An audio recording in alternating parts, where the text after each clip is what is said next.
Bonjour à toutes et à tous et bienvenue pour le tout premier guide d'après-séance de cette année 2020 et aujourd'hui on va faire la critique d'un film d'horreur, et oui, en début d'année, Underwater ou Sous-marin, merci Gogol traduction, et en même temps ça a du sens puisque le film se passe dans les coins les plus obscurs de la mer et va nous dévoiler encore une fois un putain de scénario avec un message écologique, et ça me gave, je n'en peux plus. Il n'y a rien de rafraîchissant, hein, on nous propose rien de neuf. Vous avez vu, rafraîchissant aussi, ouais, j'étais obligé, et c'est dommage parce que franchement le film il avait un potentiel de malade.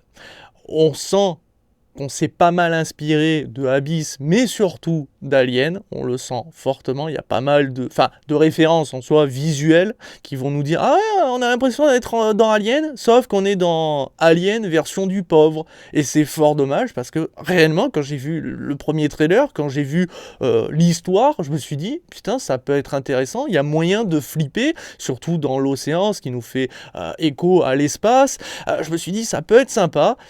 Et non, parce que j'ai eu peur, effectivement, parce que c'est un film d'horreur, mais pour de mauvaises raisons, parce que ce film n'a aucune tension scénaristique qui aide à avoir peur. On n'a pas peur pour les protagonistes, parce que pour la plupart, on n'en a rien à foutre, mais c'est surtout que le film se contente de jumpscares. Et attention, l'ambiance horrifique, c'est aussi des jumpscares. Soit, et je l'accepte.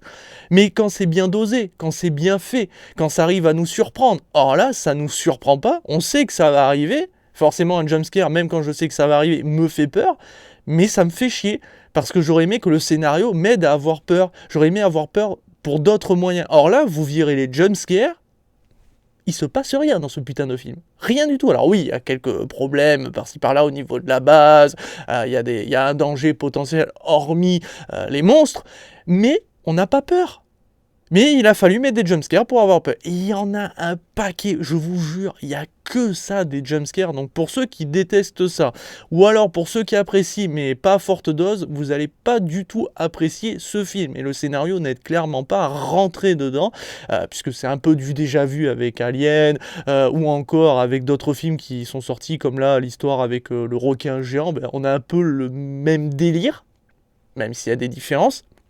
Mais bon, voilà, je suis réellement déçu. Donc il faut savoir que ce film quand même est réalisé par monsieur William Eubank, pas un réalisateur extrêmement connu, puisqu'il n'a pas une filmographie de fou. Il a surtout réalisé des films de science-fiction qui se passent dans l'espace, entre autres Space Time, l'ultime Odyssée. Je ne sais pas ce que ça vaut, je n'ai regardé aucun des films de sa filmographie, mais on sent qu'il n'a pas voulu sortir des sentiers battus. Il voulait faire un film qu'il maîtrisait, puisque l'espace, le froid, le vide, on ne peut pas vous entendre crier dans l'espace, ça fait écho, encore une fois, au fond marin, c'est froid, c'est vide, c'est sombre, et on ne peut pas vous entendre crier dans l'eau, à moins de porter un scaphandre dans les deux cas. Donc il est resté dans quelque chose qu'il maîtrisait, ça se ressent, mais c'est pas fou non plus, parce que c'est filmé de manière, voilà, on n'a pas tenté de révolutionner le genre, c'est classique, on suit bien l'action, même si je vous avoue que quand on commence à marcher sous l'eau, il y a quelques plans, bon c'est un peu, ouais, t'arrives pas trop à bien suivre, c'est vrai que ça peut être un peu perturbant, sachant que le film va être assez sombre par moments. Ce qui est logique, même si au départ c'est très lumineux, dans la base il y a plein de lumière donc c'est éclairé, mais petit à petit on va perdre en luminosité, on va avoir des couleurs un peu plus sombres, ce qui fait que par moment on est un peu... même si on arrive quand même heureusement à suivre quand ils vont porter entre autres leur scaphandre pour marcher sous l'eau, les scaphandres ont énormément de lumière, donc ça aide quand même à apercevoir, mais bon, c'est pas non plus fou, c'est pas révolutionnaire, le mec a fait son travail, voilà, donc franchement... On peut le féliciter, ça respecte les codes de l'horreur habituelle, on n'est pas trop dépaysé, on retrouve d'ailleurs ce qui a été fait entre autres dans Alien, on sent quand même que on s'est inspiré beaucoup par moment, surtout quand la créature ou les créatures vont apparaître. Voilà, on va suivre les choses. Pour parler de la créature, il faut savoir que c'est pas fou. L'esthétique me plaît pas trop, c'est dégueulasse, mais sans plus. On va dire qu'elle est pas mémorable, ça vaut pas encore un xénomorphe comme le alien. C'est vrai que c'est difficile aujourd'hui de créer la créature aussi mémorable qu'un alien, mais quand même je m'attendais à un petit peu mieux. Mais c'est dégueulasse, hein, ça par contre, franchement, ça c'est sûr. Après, au niveau du casting, parce que on a un casting 5 étoiles, hein, donc on s'attend à un niveau de jeu exceptionnel, on attend à ce que on respecte ces acteurs avec des personnages plutôt bien écrits. Nous avons l'une des protagonistes principales, Kristen Stewart, qui incarne Nora. Nous avons T.J. Miller qui incarne Paul, on a une Jessica Henwick, on a un Vincent Cassel.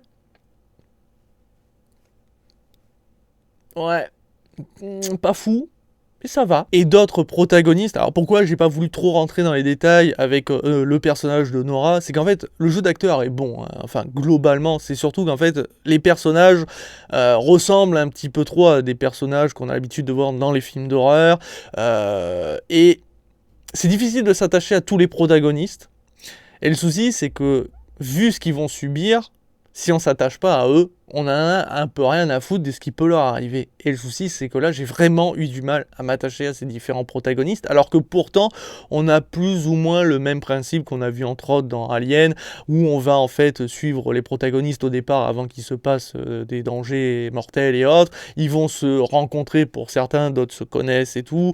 Et forcément, on va voir un petit peu leur personnalité au départ. Donc, il y a un peu tous les stéréotypes, les clichés, on a l'habitude.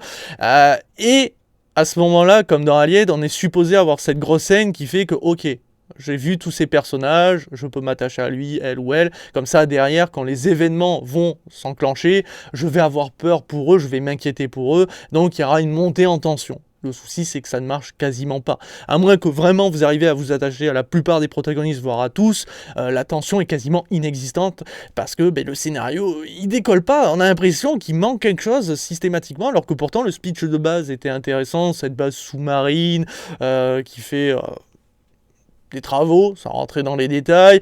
On a une équipe qui doit rester sur place sur le moment, mais des événements font qu'ils vont pas pouvoir décoller avant un certain moment. Et là, il se passe des événements, tout va péter, tout va exploser. Et en plus de ça, il se passe quelque chose à l'extérieur. On a l'impression qu'il y a une énorme créature. Le souci, c'est qu'ils doivent faire des choix. Donc, est-ce qu'ils doivent rester sur place? Mais est-ce qu'ils en ont la possibilité? Est-ce qu'ils doivent se déplacer? Mais est-ce que c'est pas prendre un risque? Tout ça.